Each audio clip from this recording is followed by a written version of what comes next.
өте көп дүркірер. Ағаш тамырмен мықты, адам дос жарымен мықты.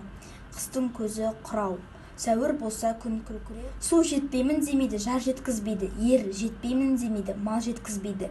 Жазғыртым жел жардай атаңды. Өзі судан жаралған, бірақ судан қорқады. Ол мұз. Жалт-жалт етеді, жылғалардан өтеді. Ол тәуір болмас. Жаңа айдан жақсылық. Күркіреген бұлттың жаңбыры аз. Боранда күні итпен бала құтырады. 60 күнде тасыған су 6 күнде көгереді. Құм сияқты ұсақ болғанымен жер бетін жауып үлгереді. Ол қар. Жер алдында назағай ойнайды. Қыстың көзі құрау. Жауынмен жер көгереді, батамен ел көгереді. Таусылмайтын ақмақта, қысы жазы тау жақта. Ол қар. Табиғат жаны нәзік жаратқаннан, жауапсыздық келтіреді оған нұқсан. Адамдар немқұрайлық көрсетпесе, байлығын төгіп берер азып тасқан.